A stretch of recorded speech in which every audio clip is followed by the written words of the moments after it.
Huwag niyo na po kaming hanapin sa mga presinto sapagkat ang inyong mga pulis ay nasa inyo ng mga telepono. Dial 911. Darating ang inyong mga pulis sa loob ng 5 minuto. Lilingkod sa bawat Pilipino at magbibigay ng tamang impormasyon para sa tahimik at maayos na Pilipinas. Police News Network, alagad ng batas, tagapagtaguyod ng balitang pulis, sandigan ng mamamayan, patnubay ng katotohanan. Kampo Krame, maghahatid ng pinakahuling kaganapan at nagbabagang balita. Ito ang PNN Police News Network. At ngayon, ang inyong mga tagapagbalita. Magandang araw, bagong Pilipinas. Ako ang inyong tagapagbalita, tagataguyod ng Balitang Pulis, NUP, Eton Concepcion.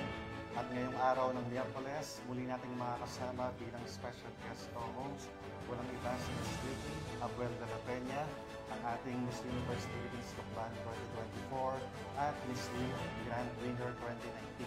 Magandang umaga sa iyo, Ms. Vicky. Magandang umaga rin po sa inyo, Sir Eton, of course, and sa ating mga viewers. Huwag po nating kalimutan i-like, i-follow at i-subscribe ang page ng Philippine National Police, Police Community Affairs and Development Group, PCAG, Tagapag-Ugnay, at Police News Network. Kami po ay maghahatid sa inyo ng tamang balita, kwento ng pulis at serbisyo para sa mamamayan.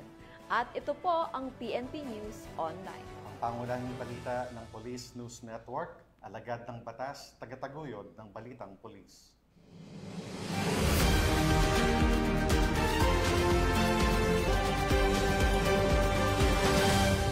Narito ang mga balitang dapat niyong abangan.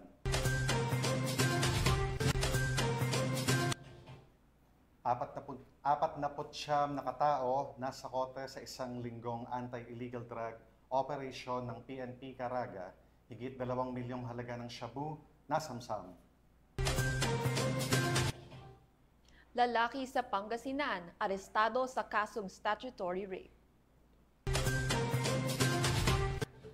At kapatiran ng mga dating rebelde, matagumpay na inilunsad sa Oriental, Mindoro.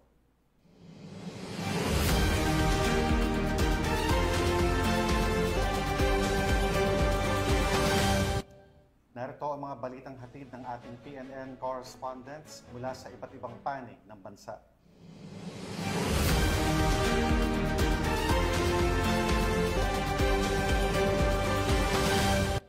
Simulan natin ang balita mula sa bahagi ng Luzon.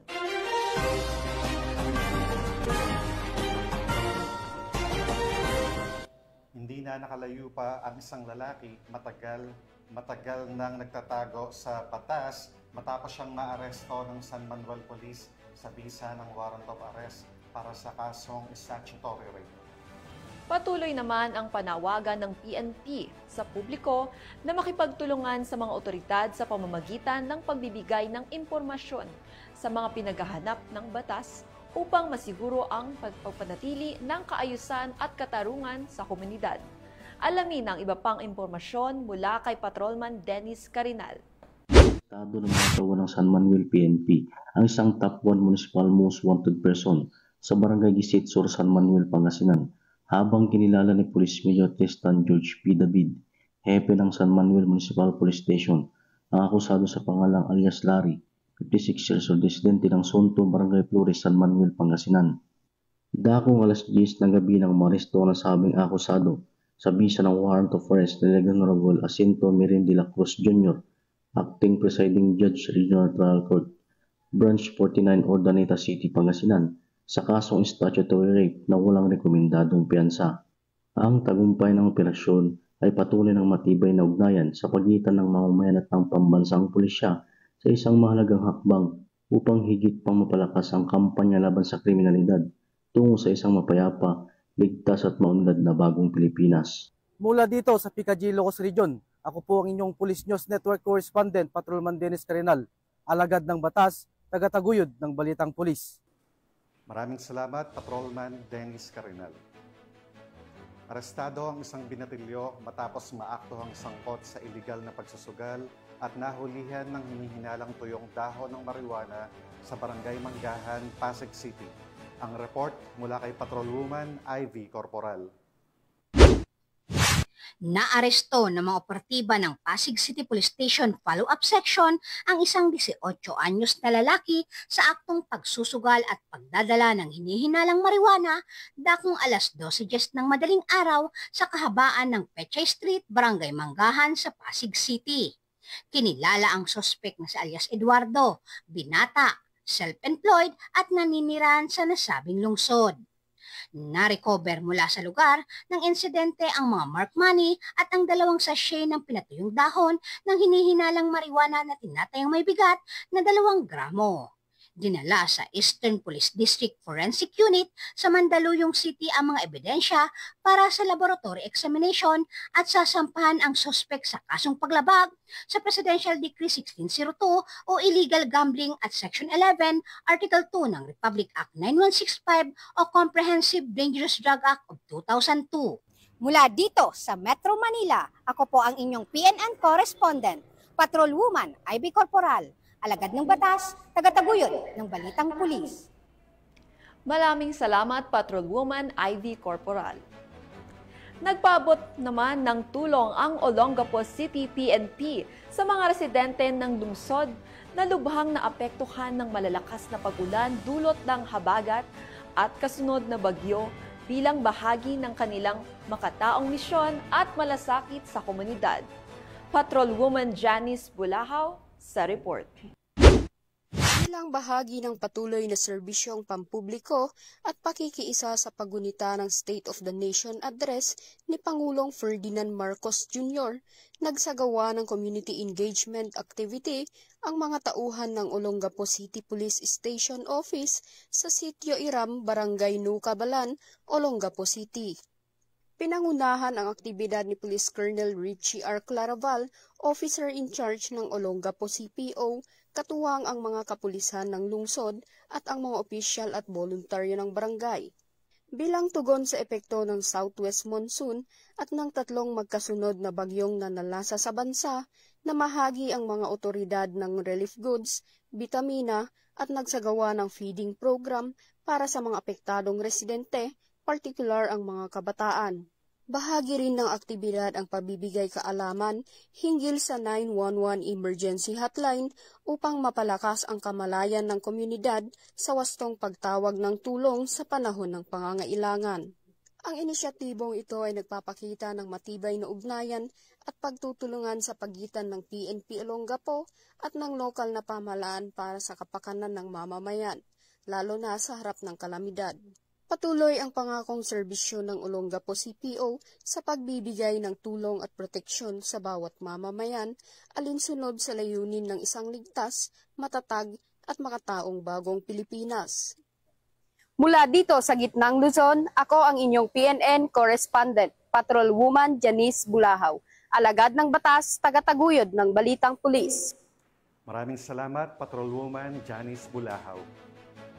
Isang makasaysayang hakbang tungo sa kapayapaan at pagbabagong buhay ang isinakatuparan sa lalawigan ng Oriental Mindoro matapos ilunsad ang programang kapatiran ng mga dating rebelde na layong tulungan at bigyang bagong pag-asa ang mga nagbalik loob sa pamahalaan. Nakatutok dyan si Patrolwoman Christine Lorenzo.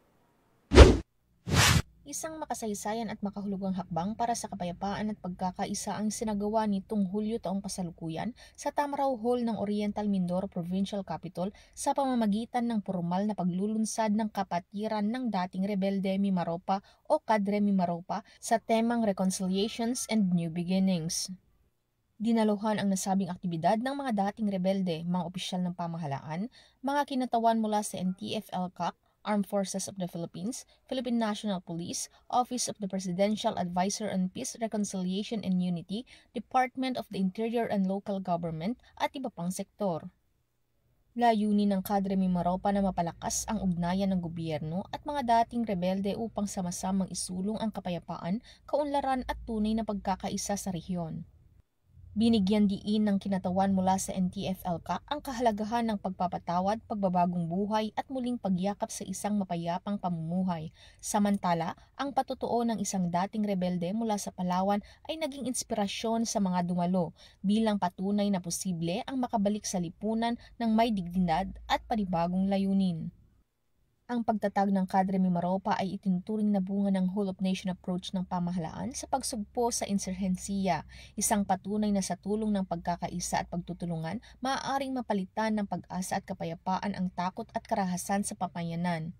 Sa pagtatapos ng programa, sabay-sabay na nanumpa ang mga kalahok sa kanilang panata ng pagkakaisa, isang simbolo ng kanilang pangako sa iisang layunin, kapayapaan, kaunlaran at pagkakapatiran. Mula dito sa Home of the Police, Eco Warriors, Calapan City, Oriental Mindoro, ako ang inyong PNN Correspondent, Patrolwoman Christine Lorenzo, alagad ng batas, tagataguyod ng Balitang Pulis. Maraming salamat, Patrolwoman Lorenzo. Nagpaabot ng agarang tulong ang mga tauhan ng Police Regional Office Calabarzon sa mga pamilyang labis na naapektuhan ng malalakas na pag-ulan, dulot ng habagat at kasunod na bagyo sa lungsod ng San Pablo, Laguna. Nakibalita dyan si Patrolman Joshua Cruz. Pagpapatuloy ng kanilang matibay na advokasya sa paglilingkod bayan at taus-pusong pakikipag-ugnayan sa komunidad, matagumpay na nagsagawa ng relief operation ang Police Regional Office Calabarzon. Nito lamang, Hulyo 29, taong kasalukuyan. Aktibidad ay sinagawa sa Barangay Cuyab, Covered Court, San Pedro City, Laguna, sa pangunguna ng kanilang masipag at butihing Regional Director Police Brigadier General Jack L. Wangki. Layunin ng inisyatibang ito na magbigay kalinga at agarang tulong sa mga pamilyang labis na naapektuhan ng mga nagdaang bagyo at ng matinding epekto ng habagat. Umabot sa 142 pamilya ang nakatanggap ng grocery pack na naglalaman ng mahalagang pangangailangan tulad ng bigas, kape, dilatang pagkain, tinapay at iba pang mahalagang gamit. Ang gawaing ito ay bahagi ng mas malawak na programa ng Philippine National Police sa ilalim ng pamumuno ni Chief PNP Police General Nicolas D. Torre III. Ang inisyatiba ay tinawag na Boxing for a Cause. Ang lahat ng nalikom na pondo mula sa nasabing aktibidad ay diretsyong inilaan at idinonate upang suportahan ang patuloy na relief operation, lalo na para sa ating mga kababayan na lubos na sinalanta ng kalamidad. Ito ay nagpapakita ng pagkakaisa at malasakit ng kapulisan, hindi lamang sa pagpapanatili ng kaayusan at kapayapaan, kundi maging pagtugon sa mga pangangailangan ng komunidad sa panahon ng krisis. Ako po si Luis Lagarto Sr., taga San Pedro po, Laguna.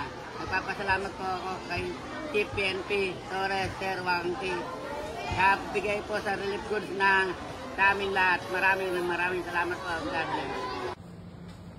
Mula po sa pamunuan at mga mamamayan ng Barangay Cuyab, kami po ay lubos na nagpapasalamat kay PNP Chief Nicolas Torre and also po sa ating Regional Director, Brigadier General Jack L. Wangki, and also ARCAD Chief Colonel Ivy C. Malio, and also sa ating pong hepe dito sa San Pedro, si Lieutenant Colonel Erwin Legayada. Salamat po sa pagpapadala ng tulong sa mga nasalanta ng bagyo dito po sa Barangay Cuyab. Maraming salamat po. Mula dito sa Calabarzon, ako po ang inyong Police News Network Correspondent, Patrolman Joshua Cruz, alagad ng batas, tagataguyod ng Balitang Pulis.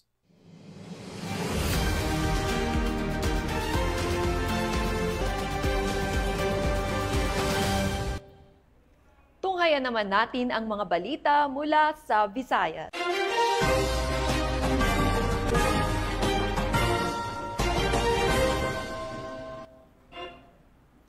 Isang sasakyang sangkot sa Sangla Modus ang matagumpay na recover ng mga tauhan ng Highway Patrol Group Capiz sa isinagawang follow-up operation sa Barangay Andagaw, Calipo, Aklan. Ito ay bahagi ng walang humpay na kampanya ng PNP, HPG laban sa carnapping at iba pang uri ng motor vehicle-related crimes. Narito ang detalye ang report mula kay Patrolman Mark Roland Feliciano. Ginting na operasyon ng PNP Highway Patrol Group sa pagsugpo kontra karnaping. Isang sasakyang Mitsubishi Montero ang matagumpay na na-recover ng mga operatiba ng HPG Capiz sa pangunguna ng kanilang provincial officer na si Police Captain Pedro T. Macababa Jr. sa Barangay Andagaw, Kalibo, Aklan nitong nakarang araw. Ito naman ang panayam ni Police Captain Macababad sa nasabing operasyon. Sorte ng Silito, Jerusalem, nagtungo sa opisina ng Regional Highway Patrol Unit 6. Investigative section upang itulog ang kanyang reklamo regarding sa kanyang sasakyan na pinarakilahan noong April 2024 sa halagang 45,000 kada buwan. Ngunit ito ay hindi na binayaran at napag-alaman na ang nasabing sasakyan ay isinangla sa isang alias itik sa bandang Kalibo. So agad-agad na nag-conduct tayo ng verification at saka investigation at natuntun natin ang sasakyan sa Kalibo. So agad kami nagtungo sa nasabing lugar kung saan isinanda ang sasakyan.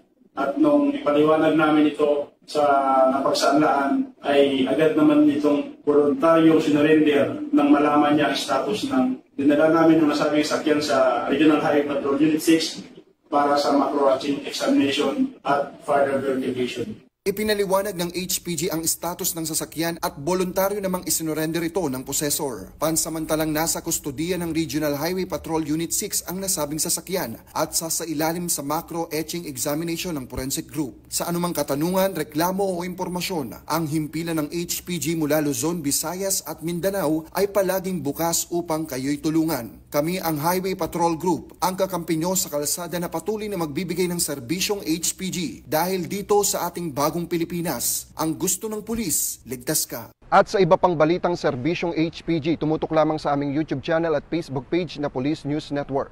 Mula sa tanggapan ng kakampi nyo sa kalsada, ako po si Patrolman Mark Roland Feliciano para sa Police News Network, alagad ng batas, tagataguyod ng balitang pulis. Maraming salamat, Patrolman Mark Roland Feliciano. Isang matagumpay na chess tournament ang isinagawa ng Tagbilaran City Police Station kamakailan bilang bahagi ng kanilang programang naglalayong palakasin ang ugnayan ng kapulisan at komunidad, partikular na ng kabataan. Yan ang balitang hatid ni Patrolwoman Annalyn Canoog.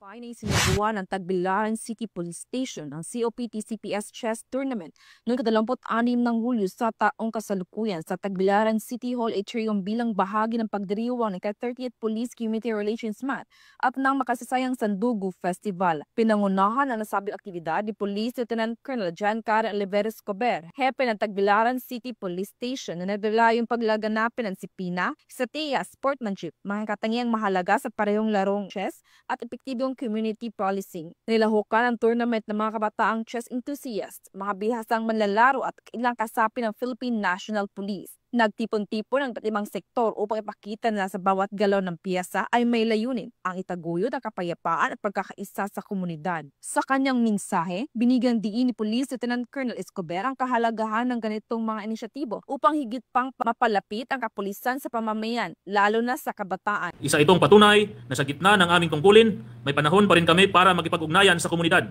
sa pamamagitan ng makabuluhang aktibidad gaya ng chess. Ang larong ito ay nagpapalakas ng disiplina, estratehiya at pag-iisip ng solusyon, ang mga katangiang mahalaga rin sa paglilingkod sa bayan. Tumanggap ng trophies at papuri ang mga nagwagi, habang pinasalamatan din ang lahat ng lumahok sa kanilang ipinakitang galing at dedikasyon. Maraming salamat po sa lahat ng lumahok at sumuporta. Sama-sama nating isulong ang mas matatag na ugnayan ng pulis at pamayanan para sa mas ligtas na Tagbilaran City. Ang matagumpay na aktibidad ay naisakatuparan sa pamamagitan ng pagtutulungan ng Tagbilaran City Police Station, lokal na pamahalaan at ibang community partners bilang bahagi ng programang Uplan Limpyo Tagbilaran. Ito ay patunay na ang larangan ng sports gaya ng chess ay maaaring maging tulay sa pagkakaisa, pagkakaibigan at pagtataguyod ng isang mapayapang mapamayanan, ang tunay na diwa ng Police Community Relations Month. Mula dito sa Central Visayas, ako ay ang PNN correspondent, Patrolwoman Annalyn N. Canoog, alagad ng batas, tagataguyod ng balitang pulis.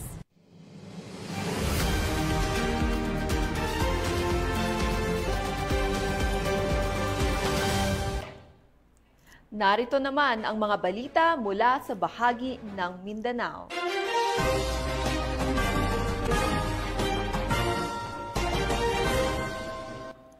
Sa tuloy-tuloy at mas pinaigting na kampanya ng pulisya kontra illegal na droga, nasa kote ang 49 na katao sa isang linggong operasyon ng kapulisan ng Police Regional Office 13. Kaugnay dito, nasamsam naman ang tinatanyang 2.5 million pisong halaga ng iligal na droga. Ang detalye ng report mula kay Patrolwoman Kay Francisco. Nasamsam ng Police Regional Office 13 ang tinatayang 2,556,248.80 pesos ang halaga ng iligal na droga at naaresto ang 49 na individual sa isinagawang lingguhang anti-illegal drug operation mula Hulyo 21 hanggang 27 ayon sa ulat ng Regional Operations Division nito lamang Hulyo 28, 2025. Kinumpirma ni Police Brigadier General Christopher N. Abrahano, Pro 13 Regional Director, na kabuuang 48 na operasyon kontra droga ang isinagawa sa iba't ibang bahagi ng rehiyon na nagresulta sa pagkakadakip ng 20 high-valid individual at 29 street-level individual. Umabot sa 375.836 na gramo na hinihinalang shabu na may halagang 2,555,684 pesos at 4.70 na gramo na marijuana na tinatayang 564 pesos ang nakumpiska sa mga operasyon kasama ng iba't ibang drug paraphernalia at mga ebidensya hindi droga gaya ng isang baril. Patuloy na nananawagan ang Police Regional Office 13 sa publiko na makiisa sa kampanya kontra droga upang makamit ang isang mapayapa at ligtas na komunidad. Dahil sa bagong Pilipinas, ang gusto ng pulis, ligtas ka. Mula rito sa rehiyon ng Caraga, ako yung Police News Network Correspondent, Patrolwoman Kay Francisco, alagad na batas, tagataguyod ng Balitang Pulis. Maraming salamat, Patrolwoman Kay Francisco. Umabot sa humigit kumulang 1.4 milyong pisong halaga ng hinihinalang shabu ang nasamsam na mga operatiba ng Villanueva Municipal Police Station sa matagumpay na buy-bust operation na isinagawa sa naturang bayan sa Misamis Oriental. Nakatutok diyan si Patrolwoman Risa Sahonya. Arestado ang isang high-value individual sa ikinasang buy-bust operation ng mga operatiba ng Villanueva Municipal Police Station sa Barangay San Martin, Villanueva, Misamis Oriental nito lamang ika-30 ng Hulyo taong kasalukuyan. Kinilala ni Police Major Princess Bergado, officer in charge ng Villanueva Municipal Police Station, ang suspect na si Elias Ray. Lalaki, 41 anyos, walang asawa at residente ng Taguluan, Misamis Oriental.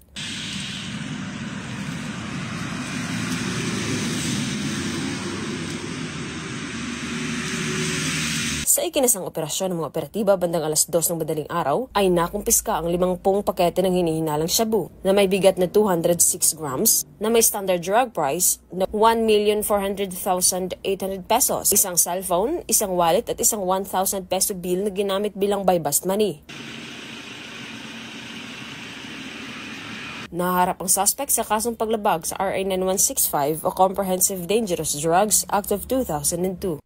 Mula dito sa Northern Mindanao, ako ang inyong Police News Network Correspondent, Patrolwoman Risa Sahonya, alagad ng batas, tagataguyod ng Balitang Pulis. Maraming salamat, Patrolwoman Riza Sahonya. 3 hinihinalang tulak ng iligal na droga ang naaresto sa isang matagumpay na buy-bust operation na ikinasa ng mga operatiba ng Talomo Police Station sa Barangay Panacan, Davao City. Ang report mula kay Patrolwoman Mariel Donquila.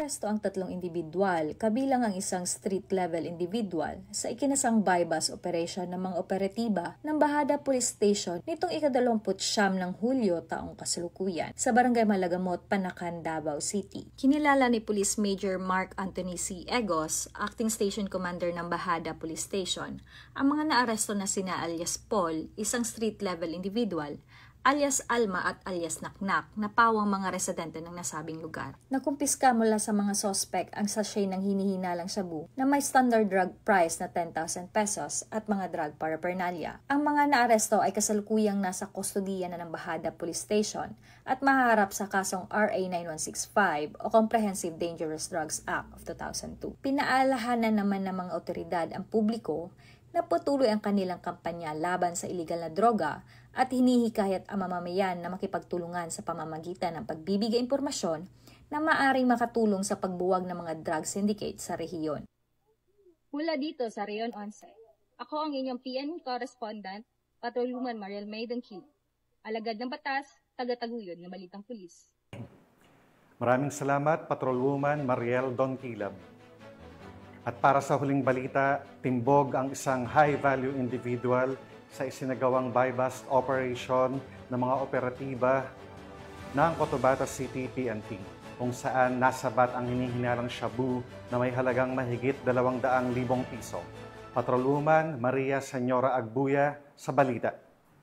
Ang isang high-value individual na si alias Magid, 28, payong-payong driver at residente ng Rosario Heights 10 matapos ang buy-bust operation ng Cotabato City PNP nito lamang ika-29 ng Hulyo taong kasalukuyan. Nasamsam sa operasyon ang 35 gramo ng hinihinalang shabu na nagkakahalaga ng 238,000, buy-bust money at iba pang non-drug paraphernalias. Nasa kustodiya na ng pulisya ang sospek at haharap sa kasong paglabag sa Republic Act 9165 o Comprehensive Dangerous Drugs Act of 2002.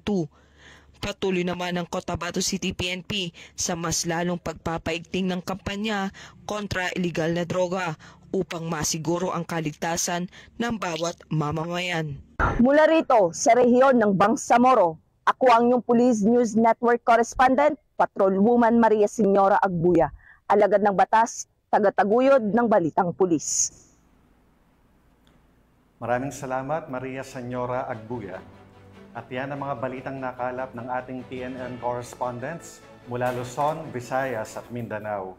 At bago tayo magtapos, gusto ko pong muling magpasalamat sa masusugid na manonood ng Police News Network at syempre pa sa ating special guest co-host ngayong umaga na si Miss Ricky Abuel de la Peña.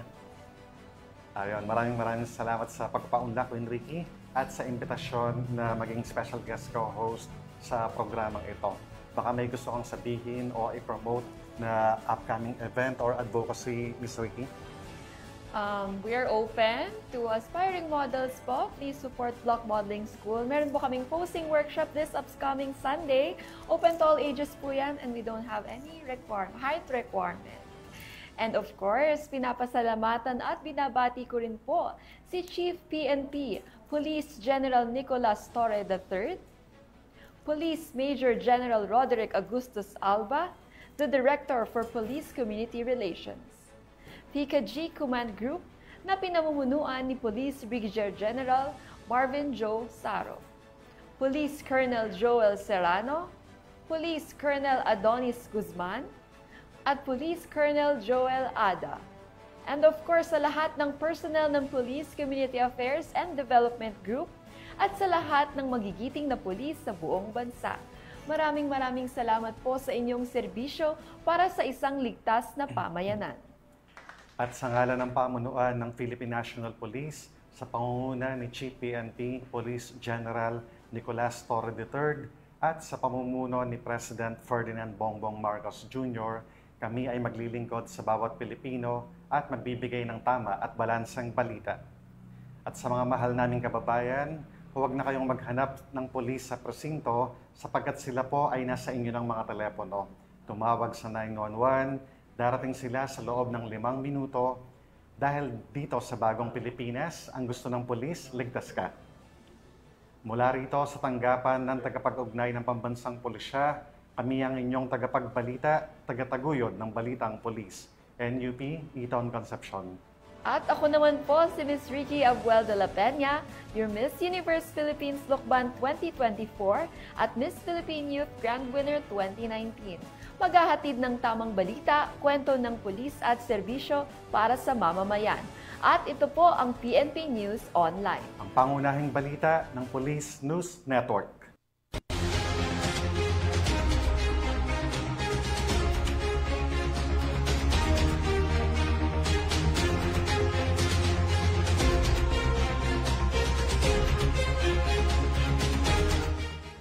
Police News Network, alagad ng batas, tagapagtaguyod ng balitang pulis.